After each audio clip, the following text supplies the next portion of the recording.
नमस्कार दोस्तों, स्वागत है एक बार फिर से आपका अपने YouTube चैनल स्टडी रूप में। मैं प्रकाश केसरवानी आप लोग को पढ़ा रहा हूँ यूपीएसआई के प्रीवियस ईयर क्वेश्चन पेपर जो कि हम देख रहे थे जीएस पोर्शन में। आपको पता है यूपीएसआई में 40 मार्क्स के आने वाले जीएस, जिसमें कि मेजर रोल प्ले करने वाले हैं मूल विधि और संविधान। तो ये सारे क्वेश्चन इन टॉपिक से जितने भी हो सकते हैं हम यहाँ पर करने की कोशिश कर रहे हैं। प्रीवियस ईयर के जरिए हम पूरे के पूरे टॉपिक पढ़ा रहे हैं। जो भी नए हैं वो इस बात को जान ले कि हम यहाँ पर सिर्फ और सिर्फ प्रीवियस ईयर क्वेश्चन पेपर नहीं कर रहे हैं, हम यहाँ पर मूल विधि और संविधान के पूरे टॉपिक कंप्लीट करने की कोशिश कर रहे हैं। इवन आज तो हम लोग इतने ज्यादा सेट लगा चुके हैं अब तक कि अब हम लोग की स्पीड इतनी बढ़ गई। देखिए आज हम लोग करने जा रहे हैं 15 दिसंबर 2017 की शिफ्ट 1 के पार्ट 3 और 3 पार्ट में ये वीडियो कंप्लीट हो जाएगा आज के दिन, यानी कि शिफ्ट 1 कंप्लीट हो जाएगी। पहले 4-4 पार्ट लग जाते थे कंप्लीट करने में, आधे घंटे के 4-4 लेक्चर बनाते थे, तब जाकर एक शिफ्ट खत्म होती थी, क्योंकि उस समय बहुत ज्यादा टॉपिक हम करा रहे थे। अब लगभग काफी हम लोग टॉपिक समझ चुके हैं, अब क्वेश्चंस की स्पीड ऑटोमेटिक तेज हो गई है। ठीक है, तो इस बात को आप समझिएगा। इनको आप प्रीवियस ईयर क्वेश्चन पेपर मत समझिएगा केवल, यहाँ पर आपको कंप्लीट एक्सप्लेनेशन किया जाता है और ये भी बताया जाता है कि इस बार क्या उम्मीद है, क्वेश्चन कैसे बन सकते हैं, क्या क्या क्वेश्चन आने की उम्मीद है। न केवल यूपीएसआई एग्जाम्स में बल्कि आपके जो दूसरे कंप्यूटर एग्जाम्स है वहां पर भी ये क्वेश्चन बहुत ज्यादा हेल्पफुल होते हैं। ठीक है, तो चलिए शुरू करते हैं हमारे आज की क्लास। कल हम लोगों ने देखा था 66 नंबर तक के क्वेश्चन देख लिए थे। आज हम लोग देखने वाले हैं 68 नंबर से। निम्न में से कौन सी मेमोरी है जिसकी भंडारण क्षमता अधिकता में। देखिए कंप्यूटर में आपको पता इस समय तो आप लोग को एक चीज तो पक्का पता होगी, मोबाइल लेते हैं तो भर भर के लेते हैं जीबी, 64 जीबी, 128 जीबी। जीबी के बारे में तो फिर भी जानते, पूरा फुल फॉर्म जानते कि नहीं जानते सब लोग ये नहीं पता, छोटा है बड़ा है कुछ नहीं पता। तो हम बात करते हैं पहले सीक्वेंस की, उसके बाद एग्जैक्टली आपको डाटा बताएंगे। तो देखिए सबसे पहले आपको बता दें सबसे छोटा होता है बिट। क्या होता है सबसे छोटा? बिट। बिट के बाद आता है बाइट, BYTE। बिट के बाद आता है बाइट। बाइट के बाद आता है देखिए केबी।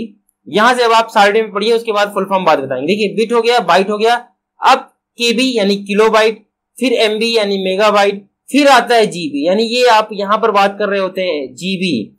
और जीबी के बाद आगे बढ़ते हैं तो टीबी आता है और टीबी के बाद आता है पीबी। तो इतने होते हैं टोटल, आपको याद, मतलब ये सीक्वेंस है आगे बढ़ते क्रम में। सबसे छोटा बिट, उससे बड़ा बाइट, फिर केबी मतलब किलोबाइट, हिंदी में इधर लिखे दे रहे हैं किलोबाइट, ये हो गया मेगाबाइट, फिर गीगाबाइट। ठीक है, क्या होगा? गीगाबाइट। टी से टेराबाइट, टेराबाइट, और पी से पेटाबाइट। क्या होता है? पेटाबाइट। तो ये सीक्वेंस आप याद रखिएगा बढ़ते क्रम में। तो पूछा सबसे अधिक किसकी होगी, तो सबसे अधिक किसकी हो गई? पेटाबाइट की हो गई। तो यहां पर क्या हो जाएगा? सबसे बड़ा हो जाएगा पेटाबाइट। अच्छा कितना कितना बड़ा होता है ये जान लेते हैं। देखिए यहां पर तो लिख दीजिए 8 बिट इक्वल टू 1 बाइट। कितना? 8 जब बिट मिलते हैं तो बनता है 1 बाइट। अब लेकिन इसके आगे सिर्फ आपको एक वर्ड याद रखना है, वो है 1024। बस 1024 बाइट लिखेंगे तो बन जाएगा 1 किलोबाइट। 1024 केबी लिखेंगे तो बन जाएगा 1 एमबी। 1024 जीबी लिखेंगे, सॉरी एमबी लिखेंगे तो बन जाएगा 1 जीबी। 1024 जीबी लिखेंगे तो 1 टीबी। 1024 टीबी लिखेंगे तो बन जाएगा 1 पीबी। तो बस इसमें सिर्फ ये याद रखना होता है, 1024 के आगे ये बढ़ता चला जाता है। यानी आपको अगर सीक्वेंस याद है केबी, एमबी, जीबी, टीबी, पीबी, तो आप कर ले जाएंगे। वैसे तो जनरली जो बीटेक के हैं या जनरली ये चीज पता होगी, फिर भी हमने एक्सप्लेन कर दी। ये पेटाबाइट कई लोग को नहीं पता होगा, हो सकता है पेटाबाइट न पता हो। टेराबाइट तक तो लगभग सबको पता है, क्योंकि आजकल के जो कंप्यूटर है वो टेराबाइट में बनने शुरू हो गए। 1 टेराबाइट मेमोरी के साथ आते हैं, यानी कितनी मेमोरी होती है उनकी? 1024 जीबी मेमोरी बन रही है आजकल लैपटॉप्स की। ये कॉमन है, ये मत सोचिएगा बहुत ज्यादा है। 1 टेराबाइट से शुरुआत हो रही है, 2 टेराबाइट का ये नॉर्मली लोग यूज कर रहे हैं, 2 टेराबाइट, 3 टेराबाइट, इस तरह लोग यूज करना शुरू कर दिए आजकल। ठीक है, तो इतनी मेमोरी लैपटॉप में होती है। और आपके मोबाइल में आजकल आप लोग कितना लेते हैं? 64 जीबी ले रहे हैं, कई लोग 128 जीबी लेते हैं। तो इस तरह आप लोग मोबाइल में लेते हैं। अब आप इसको रिलेट कर सकते हैं। अगर आपको ये नहीं पता था तो एक्सप्लेन हमने पूरा कर दिया है बिल्कुल बेसिक से। चलिए अगला क्वेश्चन देखते हैं। भारत के किस राज्य ने कोरिया पर्यटन महोत्सव 2017 की मेजबानी की? कंप्लीटली करंट अफेयर का क्वेश्चन 2017 का, बिल्कुल भी इंपॉर्टेंट नहीं, इस बार के लिए याद करने की भी जरूरत नहीं है। हालांकि उस समय का आंसर था हरियाणा, 2017 मेजबानी की थी, लेकिन बिल्कुल इसको भूल जाइए। चलिए अगला क्वेश्चन देखते हैं। भूजल में किस खनिज के संदूषण के कारण ब्लू बेबी सिंड्रोम होता है? ब्लू बेबी सिंड्रोम ये होता क्या है? देखिए आपको बता दें, जैसा कि नाम बता रहा है ब्लू बेबी सिंड्रोम, जो बच्चे होते हैं, छोटे बच्चे होते हैं बिल्कुल, उनका शरीर क्या होता है, नीला पड़ने लगता है हल्का, खास करके पैर, हाथ, सर, हल्का इसमें क्या नीलापन आ जाता है। ठीक है, तो ये किस वजह से होता है, ये मेनली होता है पानी से। किससे? पानी से होता है। और पानी में क्या चीज, किस चीज की मात्रा बढ़ जाती है? पानी में हमारे बढ़ जाती है नाइट्रोजन की मात्रा। नाइट्रोजन की अधिकता हो जाने के कारण ये होने लगता है। तो जनरली अगर डाटा इसका बता दे तो माना जाता है 45 mg पर लीटर। अगर 45 mg पर लीटर से ज्यादा हो गया है नाइट्रोजन की मात्रा, तो ये ब्लू बेबी सिंड्रोम का रीजन बन जाता है। ये हमारे शरीर के लिए हार्मफुल होता है और बच्चों के लिए बहुत ज्यादा तुरंत इफेक्ट कर जाता है। ठीक है, तो बच्चों में होता है ब्लू बेबी सिंड्रोम, यानी कि नाइट्रोजन से बनता है नाइट्रेट, हमारा अंदर बनता है, जो कि हार्मफुल होता है, ब्लू बेबी सिंड्रोम के लिए मेन वजह बनता है। चलिए अगला क्वेश्चन देखते हैं। निम्न में से किस वास्तुकार ने राजा बिंबिसार के महल को बनवाया? देखिए, महल तो बाद में बनवाएंगे, पहले बताइए राजा बिंबिसार थे कौन? क्या आप इसको याद कर पा रहे हैं? हिस्ट्री का क्वेश्चन है, मेडिवल हिस्ट्री का क्वेश्चन है, मगध एम्पायर का क्वेश्चन है। आप बताइए क्या अभी भी आप याद कर पा रहे हैं? मगध साम्राज्य की क्वेश्चन पूछ रहे हैं। देखिए, मगध साम्राज्य का वास्तविक संस्थापक बोला जाता है बिंबिसार को, वास्तविक संस्थापक। चलिए वास्तविक लिख लीजिएगा आप, कई बार हिंदी लिखने में जल्दबाजी में प्रॉब्लम हो जाती है। वास्तविक संस्थापक राजा बिंबिसार को बोला जाता है किसका? मगध साम्राज्य का। तो इसका महल किसने बनाया था? इनकी राजधानी कहाँ थी, क्या आप बता सकते हैं? इनकी राजधानी इन्होंने बनाई थी अपनी राजगीर में। कहाँ बनाई थी? राजगीर में। और राजगीर के बीचों बीच ही इनका महल बनाया गया था महागोविंद के द्वारा। किसके द्वारा? महागोविंद के द्वारा इनका महल बनाया गया था। ये वास्तुकार थे, बहुत ही भव्य महल था। आप पढ़िएगा हिस्ट्री में या सर्च मारिएगा गूगल में, आपको दिखेगा। चलिए अगला क्वेश्चन देखते हैं। वाहनों में मिलावटी ईंधन उत्सर्जन से बढ़ता है। अगर आप वाहनों में मिलावटी ईंधन आ जाता है तो उससे क्या बढ़ने लगता है? Hydrocarbon, carbon monoxide, chlorofluorocarbon, CFC, इनमें से क्या बढ़ते हैं? देखिए आपको बता दें, पहली बात तो जो ईंधन होते हैं वो हाइड्रोकार्बन होते ही है, लेकिन जब ईंधन मिलावटी हो जाता है तो ऐसे ऐसे हाइड्रोकार्बन निकलते, जैसे मीथेन हो गया, CH4 हो गया, एसिटिलीन हो गया, C2H2 हो गया, ये सब हार्मफुल गैसेस निकलने लगती हैं। फिर तो अगर मिलावटी ईंधन हो जाता है तो हाइड्रोकार्बन का उत्सर्जन ज्यादा हो जाता है, कार्बन मोनोऑक्साइड का उत्सर्जन बहुत ज्यादा हो जाता है, CO जिसको बोला था, CO2 मत बोलिएगा, कार्बन डाइऑक्साइड होता है, कार्बन मोनोऑक्साइड क्या होता है? CO, इसका उत्सर्जन होने लगता है, जो कि बहुत ज्यादा हार्मफुल है हमारे एनवायरमेंट के लिए और अल्टीमेटली हम लोगों के लिए। तो ये दोनों बहुत ज्यादा उत्सर्जन होने लगता है जब भी मिलावटी ईंधन आ जाता है। तो A और B, यानी कि ऑप्शन नंबर A सही हो जाएगा। A और B की मात्रा उत्सर्जन ज्यादा बढ़ जाता है जब भी मिलावटी ईंधन आता है। चलिए अगला क्वेश्चन देखते हैं। निम्न में से कौन सा विषय संघ सूची का हिस्सा है? देखिए, संघ सूची, राज्य सूची, समवर्ती सूची, ये हमने बहुत बार आप लोग को पढ़ाया है, बहुत बार पढ़ाया है। एक बार और बता देते हैं, बिल्कुल डिटेल में कई बार हमने पढ़ाया है। देखिए, ये आता है हमारी अनुसूची, यानी कि शेड्यूल 7 के अंतर्गत आता है, जहां पर राज्य और केंद्र के विषयों का बंटवारा किया गया है। केंद्र की बात कर ले, केंद्र सूची या यूनियन लिस्ट जिसको बोला जाता है, यूनियन लिस्ट, यहाँ पर चर्चा की गई है 100 विषयों की। कितनी? 100 विषय हैं इस समय जहां पर आते हैं। वही पूछा जा रहा है, निम्न में से कौन विषय संघ सूची का हिस्सा है?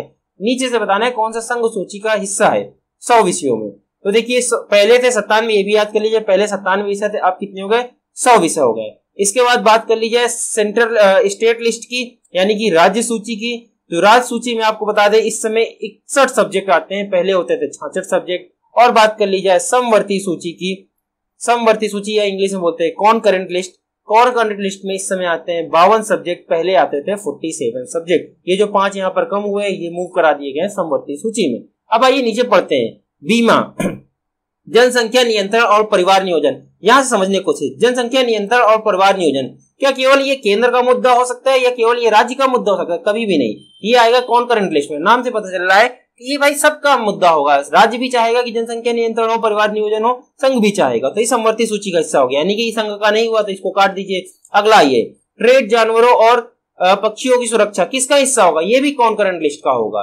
पहले देखिए ये आता था, यही आता था राज्य में, ये जो 5 इधर मूव हुए, ये सब इधर मूव गए। जंगली जानवरों और पक्षियों की सुरक्षा, ये भी किस में आएगा? कॉनकरेंट लिस्ट में आएगा। ये किसी एक का मुद्दा थोड़ी है भाई, राज्य भी बचाएंगे और स्टेट भी बचाएंगे, तो ये सब किस में आ गए? कॉनकरेंट लिस्ट में आ गए। तो बचा एक केवल बीमा। बीमा किसका मुद्दा होता है? संघ सूची का मुद्दा होता है, सेंट्रल लिस्ट का मुद्दा होता है या यूनियन लिस्ट का मुद्दा होता है। ठीक है, तो बीमा हो गया आपका सेंट्रल लिस्ट का विषय। चलिए अगला क्वेश्चन बात करते हैं। भारत में हाथी परियोजना कब शुरू की गई थी? देखिए आपको बता दें, जो हाथी परियोजना हो गया, टाइगर रिजर्व हो गए, सारी परियोजनाएं धीरे धीरे चालू की गई जिससे कि इनका संरक्षण हो सके। तो हाथियों की संख्या कम होती जा रही थी, उनका संरक्षण देखते हुए क्या किया गया, जहां जहां पर जिस राज्य में हाथी थे वहां पर सेंटर ने सोचा कि इनको थोड़ा ज्यादा पैसा दिया जाए, सिर्फ किस चीज के लिए, हाथियों के एक्स्ट्रा सिक्योरिटी के लिए। तो ये शुरू किया गया था। हाथी परियोजना आई थी हमारी 1992 में आई थी। कब आई थी? 1992 में आई थी। और इस समय का जो आपको करंट अफेयर का क्वेश्चन है, जो आपको यहाँ से हाथी परियोजना से याद रखना है कि किस राज्य में सबसे ज्यादा हाथी पाए जाते हैं। चलिए इस क्वेश्चन का आंसर दीजिए, किस राज्य में सबसे ज्यादा हाथी पाए जाते हैं, मतलब इस बार जो जनगणना हुई सबसे ज्यादा पाए गए। ठीक है, तो वो याद रखिएगा, कर्नाटका। क्या है? कर्नाटका। ये नाम याद रखिएगा, आपके एग्जाम्स के लिए बहुत ज्यादा हेल्पफुल होगा इस बार के एग्जाम के लिए। चलिए अगला क्वेश्चन देखते हैं। भारत में किस क्षेत्र में विदेशी प्रत्यक्ष निवेश, फॉरेन डायरेक्ट इन्वेस्टमेंट, एफडीआई प्रतिबंधित नहीं है? नहीं पर ध्यान दीजिएगा।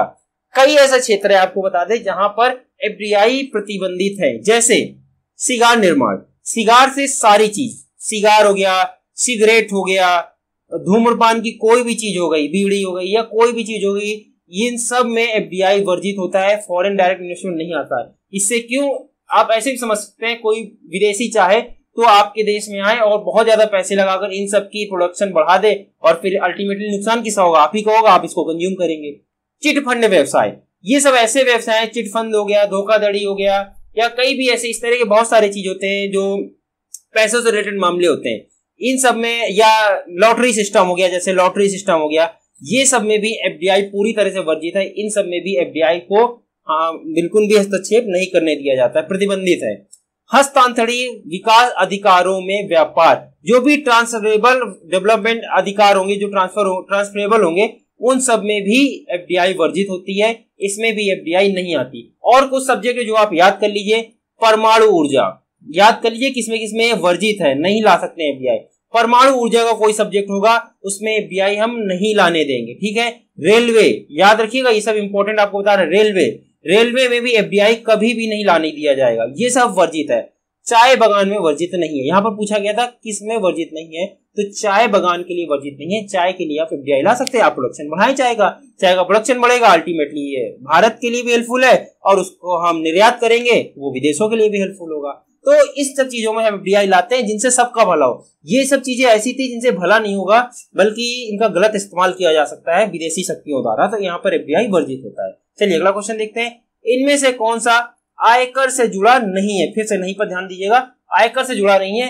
अच्छा, आप ये ऑप्शंस देख के तो अब हमारे ख्याल से बिल्कुल श्योर होंगे, मेरी क्लास अगर आप देख रहे हैं तो आपको सब ऑप्शन का मतलब पता होगा डिटेल में, क्योंकि हमने बहुत डिटेल में बताया फॉर्म 16 क्या होता है, जब आप भरते हैं इनकम टैक्स भरते हैं तो फॉर्म 16 क्या काम करते हैं। धारा 80C के बारे में हमने बहुत बार जिक्र किया कि जो आपकी इनकम टैक्स के छूट मिल जाती है, जैसे 2.5 लाख तक आपको छूट है कि कोई इनकम टैक्स नहीं देना अगर आप 2.5 लाख रुपए सालाना कमाते हैं, लेकिन आपको 5 लाख तक भी छूट ले सकते हैं धारा 80C के तहत। वहां पर बहुत सारे प्रावधान दिए हैं जिसके तहत आप इनकम टैक्स में छूट ले लेते हैं। तो ये हमने आपको डिटेल में बताया था कौन कौन सी चीजें हैं।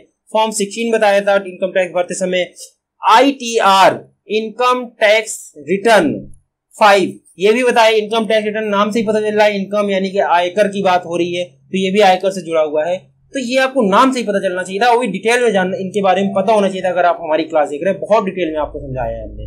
ठीक है, तो ये सब किससे जुड़े हैं? आयकर से संबंधित है। लेकिन वैट जो होता है, वैट आयकर से संबंधित नहीं होता है। वैट संबंधित होता है आपका बिक्री कर से। देखिए वैट आपको पता है किसमें लगता है, जब आप कोई सामान खरीदते हैं, बेचते हैं, तो वहां पर वैट आ जाता है। क्या आ जाता है? वैट आ जाता है। तो वहां पर आपको वैट देना पड़ता है। इसका इनकम से कोई लेना देना नहीं होता, इनकम टैक्स से नहीं, मतलब है ये बिक्री कर से इसका लेना देना। जब आप कोई खरीदारी करती है, अगर आप बिजनेसमैन है, तो वहां पर वैट आ जाता है। चलिए अगला क्वेश्चन देखते हैं। निम्नलिखित अधिकारों में से कौन भारतीय संविधान के अनुच्छेदों के अनुसार सही सुमेलित नहीं है? ठीक है, चलिए ये सारे वैसे देखने से लग रहा है क्या है, फंडामेंटल राइट्स की बात की जा रही है। तो शोषण के विरुद्ध अधिकार, शुरुआत से बात करते ज्यादा अच्छा रहेगा। आपको बताएं फंडामेंटल राइट्स हमने बहुत बार आपको एक्सप्लेन किया है, अपने संविधान के भाग 3 पर आते हैं। कहाँ है? भाग 3 पर है। और आर्टिकल की नंबर की बात कर ले, आर्टिकल नंबर 12 से लेकर 35 तक हमने डिस्कस किए हैं। वहां पर अपने फंडामेंटल राइट वहां पर लिखे हुए हैं। तो 12 से 35 तक है। और अगर आप जनरली इस तरह से एक नजर भी डाल ले तो देखिए 11 से 13, ये क्या बवाल है। 11 से 13 में तो कोई फंडामेंटल राइट है ही नहीं, तो धार्मिक स्वतंत्रता का अधिकार कहां से आ जाएगा? तो ये ऑप्शन नंबर डी इसका गलत हो जाएगा, यानी आपके अनुसार ये सही हो जाएगा। लेकिन अब बात करते हैं डिटेल में, कितने फंडामेंटल राइट हैं आपके पास, उनका क्या क्या सीक्वेंस है, सारा याद होना चाहिए। देखिए एग्जैक्ट हमको तो बता दें, एक अंदर तक याद है, 12, 13, 14, 15, 16, 15 के अंदर 1 2 3 4 5 6, 19 के अंदर 1 2 3 4 5 6 सब आते हैं एग्जाम में। देखिए फंडामेंटल राइट ऐसा टॉपिक है ना, ऐसा हो ही नहीं सकता आप एग्जाम देने जा रहे हो वहां जीएस आ रहा हो और फंडामेंटल राइट से 1 2 क्वेश्चन ना आ जाए। ठीक है, ऐसा कभी हुआ ही नहीं आज तक। ठीक है, हर हालत में आपको ये आना चाहिए। चलिए बात करते हैं एक एक तरफ से। सबसे पहले बात करते हैं, आता है समानता का अधिकार। देखिए जो यहाँ पर लिखा उसको नहीं लिखते, शुरुआत करते हैं। एक चीज और बता दें, टोटल फंडामेंटल राइट है कितने? पहले हुआ करते थे 7, अब होते हैं 6। ये बात सबसे पहले आप याद कर लीजिए, कितने होते हैं? 6। तो अभी हम 6 पढ़ेंगे। देखिए 4 यहाँ पर लिखे, इसको सुधार देंगे तो 4 यहाँ पर लिखे, 2 और पढ़ना है तो 6 होते हैं। पहले होते 7 होते तो बोलेंगे सर कौन सा हट गया है? तो संपत्ति का अधिकार। पहले संपत्ति का अधिकार भी फंडामेंटल राइट होता था, अब ये संपत्ति का अधिकार आपका फंडामेंटल राइट नहीं है, ये आपका कॉन्स्टिट्यूशनल राइट बन गया है। इसको आर्टिकल नंबर 300 में डाल दिया गया, 301 में डाल दिया गया है। ये आपका फंडामेंटल राइट नहीं रहा, ये कॉन्स्टिट्यूशनल राइट बन गया, संवैधानिक अधिकार बन गया है। ठीक है, तो भाई 6 की बात करते हैं, कौन 6 है? तो सबसे नंबर 1 में लिखेंगे आप क्या? समानता। यहाँ पर नंबर लिखे दे रहे हैं हम। नंबर 1 आता है समानता का अधिकार, आर्टिकल नंबर 14 से 18। फिर से एक क्वेश्चन आपके मन में आना चाहिए, सर 14 से शुरू कर रहे हैं तो ये 12 और 13 कहां गए? आर्टिकल नंबर 12 से 35 हमने बोला है, तो 12 और 13 कहां गए? देखिए आपको बता दें, आर्टिकल नंबर 12 में लिखा गया है, राज्य की डिफिनीशन दी गई है। आप जब भी कोई संविधान आर्टिकल पढ़ते हैं तो वहां पर लिखा गया होता है कि राज्य ये करेगा, राज्य वो करेगा। तो राज्य क्या है? राज्य क्या आपका ये स्टेट यूपी बिहार बंगाल ये सब है? नहीं, बिल्कुल भी नहीं। तो आर्टिकल 12 में दी गई राज्य की डिफिनीशन, सबसे पहला यही दिया जाता है। फिर आर्टिकल 13 में दिया गया है कि सुप्रीम कोर्ट की शक्तियां दी गई हैं, कि सुप्रीम कोर्ट पूरे फंडामेंटल राइट्स को रिव्यू कर सकता है। कहीं पर कुछ गलत हुआ किसी के साथ या फंडामेंटल राइट में कुछ गलत हो रहा है तो सुप्रीम कोर्ट की पावर दी गई है कि ये जुडिशियल रिव्यू में आता है, सुप्रीम कोर्ट के अंतर्गत आता है, सुप्रीम कोर्ट इसको रिव्यू कर सकता है। तो ये हो गया आपका आर्टिकल नंबर 12 और 13। अब आगे बढ़ते हैं, 14 से 18 बताता है राइट टू इक्वलिटी, समानता का अधिकार। 14 से लेकर 18 हो गया। अब बढ़ते हैं, दूसरा जो फंडामेंटल राइट आता है वो है स्वतंत्रता का अधिकार, right to freedom, article number 19 से लेकर आर्टिकल नंबर 22 तक। ठीक, तो ये दूसरा फंडामेंटल राइट क्लियर हो गया। अब इसके आगे बढ़ते हैं, तीसरे में आते हैं 23-24। ये होता है शोषण के विरुद्ध अधिकार, आपका एक्सप्लॉयटेशन, राइट अगेंस्ट एक्सप्लॉयटेशन। आपका कोई शोषण कर रहा है, बाल शोषण होता है, लेबर शोषण होता है, ये सब कहां पर आता है? आर्टिकल नंबर 23 और 24 में आता है। इसके बाद चौथे नंबर में आता है, यही आपका जो लिखा हुआ है, धार्मिक स्वतंत्रता का अधिकार। आप किस धर्म के हैं, आपको पूरी स्वतंत्रता है अपना धर्म मानने की, उसको प्रेयर करने की, उसकी सब पूजा पाठ करने की। तो ये चौथे नंबर में आता है। इसकी नंबरिंग क्या है? इसकी नंबरिंग हो जाएगी 25 से लेकर 28 तक। देखिए 14 से लेकर 18 ये, फिर 19 से 22 ये, फिर 23-24 ये, 25 से लेकर 28 तक क्या हो गई? धार्मिक स्वतंत्रता का अधिकार। इसके बाद जो आता है 29 और 30, ये आ गया आपका 5वां नंबर। 5वां फंडामेंटल राइट है आर्टिकल नंबर 29-30 में। वहां पर लिखा हुआ है जो आपकी माइनॉरिटी है उनके लिए एजुकेशन की बात की गई, यानी कि स्पेशली इसको कई बार बोला भी जाता है माइनॉरिटी अधिकार बोला जाता है, इसको माइनॉरिटी के लिए स्पेशली बना हुआ है कि अल्पसंख्यक जो है वो अपना प्रचार प्रसार कर सकते हैं। और स्कूल एजुकेशन की बात की गई, कल्चर एंड एजुकेशन, आपको एक सिंपल एक वर्ड में याद रखना है, तो कल्चर एंड एजुकेशन की बात की गई है यहाँ पर। और माइनॉरिटी की खासकर जो अल्पसंख्यक है उनके कल्चर, वो आप अपना कल्चर बढ़ा सकते हैं, प्रचार प्रसार कर सकते हैं। एजुकेशन, आप स्कूल खोल सकते हैं, उसकी पढ़ाई लिखाई कर सकते हैं। तो ये आता है 5वां अधिकार। इसके बाद आता है 6वां है आपका आर्टिकल नंबर 32 से लेकर आर्टिकल नंबर 35 तक। 31 देखिए मिस हो गया ना 31, यही 31 था आपका संपत्ति का अधिकार, जो इस समय आपका फंडामेंटल राइट नहीं रहा, तो इसको काट दीजिए, 31 भूल जाइए। 32 से लेकर 35 तक आता है संवैधानिक उपचारों का अधिकार। यहां पर लिख देते हैं हिंदी में, संवैधानिक उपचारों का अधिकार, उपचारों का अधिकार ये आता है कहां पर? आर्टिकल नंबर 32 से लेकर 35 तक। लेकिन खासकर आर्टिकल नंबर जो 32 है बहुत ज्यादा पावर दी गई है, वहां पर रिट्स का जिक्र हुआ है। किसका जिक्र हुआ है? रिट्स का जिक्र हुआ है। Habeas corpus, certiorari, mandamus, quo warranto, ये सब चीजें जिक्र की गई हैं। इनको कभी आपको सेपरेट लेक्चर में बताएंगे क्या होती है रिट्स। ये पावर देती हैं आपको कि आप इन रिट्स के थ्रू आप बोले कि आपका किसी भी फंडामेंटल राइट का हनन हो रहा है, आप आर्टिकल नंबर 32 यूज करिए और जाइए सुप्रीम कोर्ट के पास, सुप्रीम कोर्ट आपको पूरा न्याय दिलाएगा। तो ये था पूरा आपका फंडामेंटल राइट। हमने एक एक फंडामेंटल राइट पूरा डिटेल में आपको बता दिया।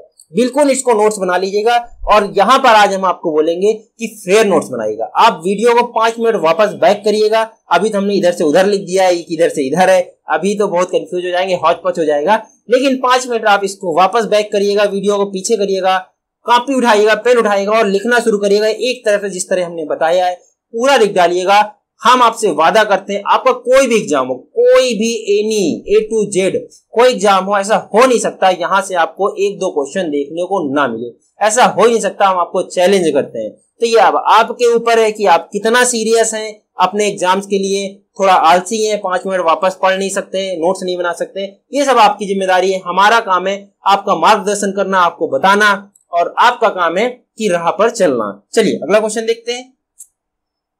इनमें से कौन महिला हितों को संरक्षण एवं प्रोत्साहन के उद्देश्य से 1992 में स्थापित किया गया एक शीर्ष भारतीय संगठन है?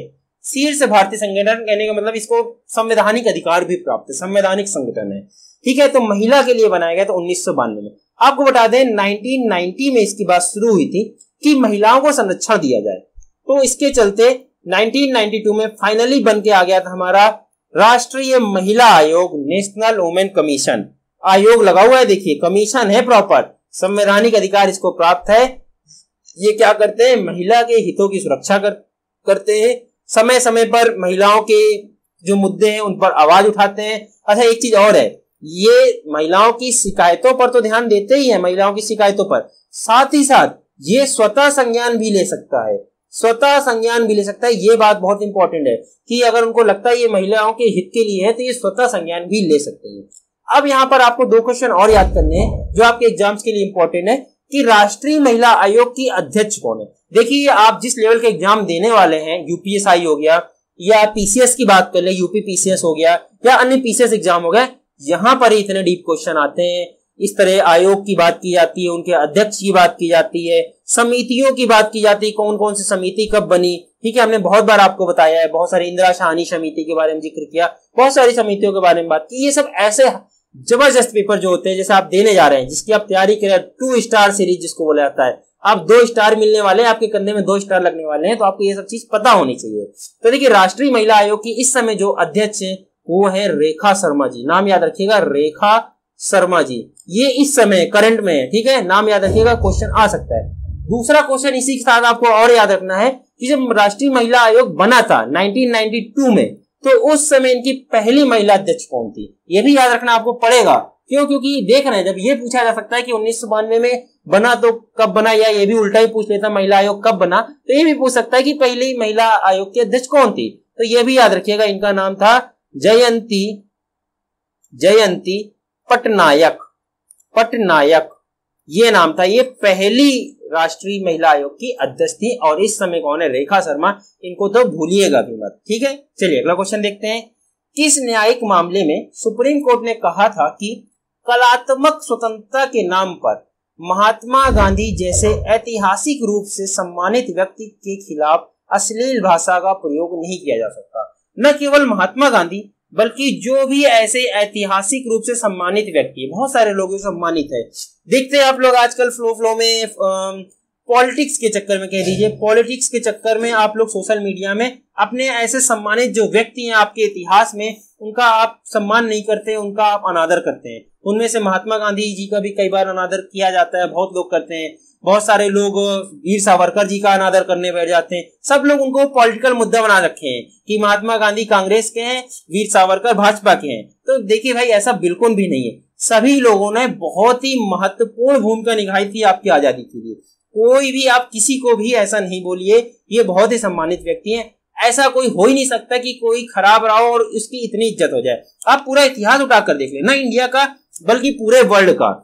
क्या ऐसा हो सकता है कि कोई इंसान खराब हो और उसको 50, 60, 70, 75 साल, आजादी के 75 साल बाद भी याद किया जा रहा हो? ऐसा इम्पॉसिबल है भाई। कब तक आप याद करोगे अगर कोई खराब रहा हो? तो देखिए ऐसा मत करिए, पॉलिटिक्स के चक्कर में इनका बंटवारा मत करिए। ये बहुत ही मेहनत से आपको आजादी दिलाए, ऐसा बिल्कुल मत करिए।